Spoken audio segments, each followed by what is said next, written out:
అందరికీ నమస్కారం. నేను మీ ఈశ్వరెడ్డి. ఈరోజు రాష్ట్రంలో చంద్రబాబు నాయుడు గారు మొదలుకొని లోకేష్ బాబు గారు కానీ పవన్ కళ్యాణ్ గారు కానీ ఎలాంటి అక్రమాలకు, ఎలాంటి భూదందాలకు, ఎలాంటి ఇసుక మాఫియాలకు తావు లేనటువంటి పరిపాలన అందిస్తుందని చెప్పేసి ఈ యొక్క ప్రతి ఒక్క బహిరంగ సభలో చెప్తా ఉండడం జరుగుతూ ఉంది. అయితే అందుకు భిన్నంగా పత్తికొండ నియోజకవర్గం వెల్దుర్తి మండలంలో అధికార పార్టీకి చెందినటువంటి కొంతమంది నేతలు ఇసుక మాఫియా ఒకటి అయితే, రెండవది ప్రధానంగా ఎర్రమట్టి మాఫియా. ఎర్రమట్టికి ఎలాంటి లీజులు లేకుండా, ఎలాంటి ప్రభుత్వాలతో పర్మిషన్లు లేకుండా, ఎలాంటి రాయితీలు లేకుండా యథేచ్ఛగా విచ్చలవిడిగా నేషనల్ హైవే రోడ్లపైనే టాటా ఇటాచీలు, జేసీబీలు పెట్టి తవ్వుతున్నటువంటి దాఖలాలు మన వెల్దుర్తి మండల ప్రజలకు అందరికీ తెలిసినటువంటిదే. తర్వాత ఇక్కడ ఉన్నటువంటి పోలీస్ సిబ్బంది కావచ్చు, లేకుంటే రెవెన్యూ కావచ్చు, మైనింగ్ కావచ్చు, వీరికి నెలమావుళ్ళు పోతున్నాయి అనడంలో ఎలాంటి అతిశయోక్తి లేదని చెప్పి ఈ వెల్దుర్తి ప్రజలు అనుకుంటున్నారు. ప్రతిరోజు వచ్చేసి కొన్ని వందల టిప్పర్లు తిరుగుతున్నటువంటిది.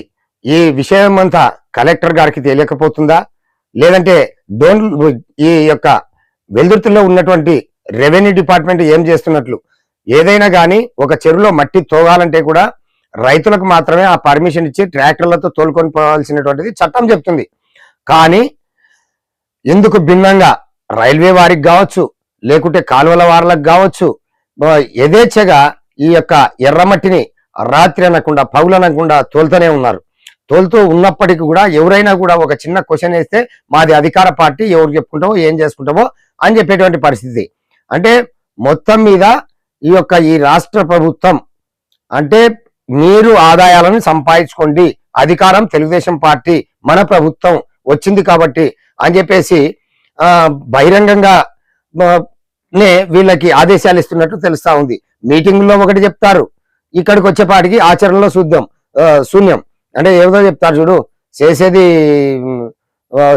సంసారం, పోయేది ఏదో గుడిసెలు అంటారు కదా, ఆ రకంగా అయినటువంటి దాఖలాలు కనపడతా ఉన్నాయి. కాబట్టి ఇప్పటికైనా కూడా అధికారులు కళ్ళు తెలిసి ఈ నేషనల్ హైవే పక్కనే ఉన్నటువంటి గ్రావెల్ని కావచ్చు, లేదంటే వెల్దుర్తికి 2-3 కిలోమీటర్ల దూరంలో ఉన్నటువంటి ఇసుక మాఫియా కావచ్చు, లేకుంటే ప్రతి ఒక్కటి కూడా ఐరన్ మాఫియా కావచ్చు, ఇవన్నీ కూడా ప్రభుత్వ అధికారులకు తెలవా?